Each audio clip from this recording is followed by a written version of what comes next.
बच्चन महाराज साहब, भाग चौथा। मन का रोग और उसकी संभाल और घड़त। बच्चन 51। मन का रोग। जैसे तन का बुखार होता है, वैसे ही मन का भी बुखार होता है। तन के बुखार में जबान खुश्क हो जाती है, जायका फीका हो जाता है, अंतर में तपिश होती है और नौ द्वारों से सूरत की धार हट जाती है। खान पान और आब हवा पर तन की सेहत मुनस्सिर है।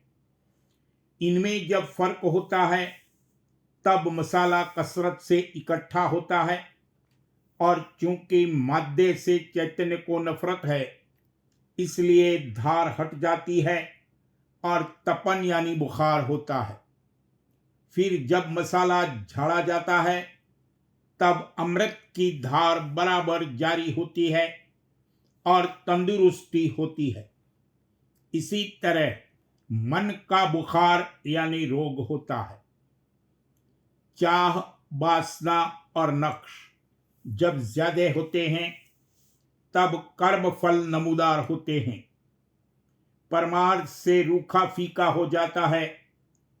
भक्ति और श्रद्धा भाव जो पहले था वो नहीं रहता, क्योंकि मसाला इकट्ठा होने से चैतन्य धार हट जाती है। फिर जब मसाला झड़ता है तब धार मन में आती है और सेहत होती है। और जैसे तन की बीमारी से लोग उठते हैं तो पहले से ज्यादा तंदुरुस्ती और हल्कापन मालूम होता है, वैसे ही मन की बीमारी के बाद उसमें ज्यादा पाकीज़गी और हल्कापन होता है और लड़कों सा निर्मल स्वभाव और नवीन भक्ति उसमें आती है। सब्र और धीरज के साथ कर्मफल भोगना चाहिए।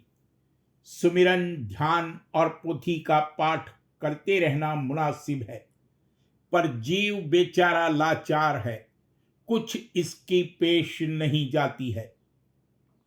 जीव निबल क्या करे बेचारा, जब लग राधा स्वामी करे न सहाम। जैसे तन का बुखार आता है तो लाचार होता है, वैसे ही मन के बुखार में भी लाचार होता है।